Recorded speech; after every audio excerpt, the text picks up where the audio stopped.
அதோட லேப்டாப் நாங்க தொடர்ந்து வலியுறுத்தி வந்தோம். இது மாணவருடைய திறமையை மேலும் வலுப்படுத்துவதற்கும் விஞ்ஞான கல்வி கிடைக்க வேண்டும் என்பதற்கு தான் மாண்பு அம்மா சிந்தனையில் ஒதுக்கப்பட்ட அற்புதமான திட்டம் இந்த மடிக்கணினி வழங்கிட்ட திட்டம். அதிமுக ஆட்சியில் சுமார் 52,36,000 பேருக்கு நாங்கள் கொடுத்தோம். இந்த ஆட்சி வந்த பிறகு அந்த திட்டத்தை அப்படியே முடக்கிட்டாங்க. இப்பொழுது இளைஞர்களுடைய வாக்குகள் தேவை. ஸ்டாலினுக்கு தோல்வி பயம் வந்துட்டது. அதனால அவசரமாக கல்லூரி மாணவர்களுக்கு இப்போ இந்த லேப்டாப் கொடுக்குறாங்க. அதுவும் எப்ப கொடுக்குறாங்க? கொடுப்பதும் நாங்க வரவேற்க அதுல எந்த மாற்று கருத்து கிடையாது. ஏன்னா அதிமுக ஆட்சியில் கொண்டு வரப்பட்ட திட்டம். ஆனா இந்த திட்டத்தை 2025 கல்லூரி திறக்கின்ற பொழுதே கொடுத்ததா பயனுள்ளதா இருக்கு. அவர் கடன் உடனே வாங்கி மடிக்கணினி வாங்கின பிறகு இப்ப அதை கொடுக்கிறார். அதனால அதுவும் மக்களுக்கு ஒரு உபயோகம் இல்லாம போச்சு. இன்றைக்கு 3 ஆண்டு பட்டப்படிப்பு படித்து முடிக்கின்றவர்களுக்கு இப்ப கொடுக்கிறாங்க. அதுவும் பிரயோஜனம்.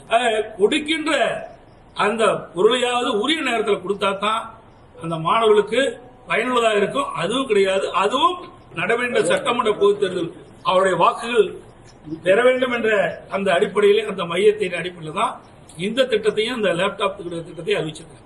சார் 2026 தமிழக வெற்றி கழக வருகை யாருடைய வாக்கு வங்கிக்கு குறையும் சார்? இன்னும் ஒரு தடவை கூட தேர்தலை சந்திக்கலையே. தேர்தல் சந்திச்சாதானே தெரியும்.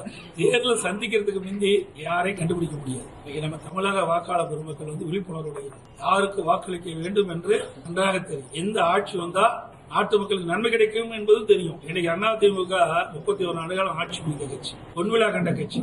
இந்த கட்சியில் தான் இன்னைக்கு தமிழகம் இந்த அளவுக்கு இந்தியாவிலே உயர்ந்த நிலையில் வருவதற்கு காரணமே அதிமுக தான். இன்னைக்கு அதிமுக ஆட்சியுடைய வரலாறு நாட்டு மக்களுக்கு தெரியும்.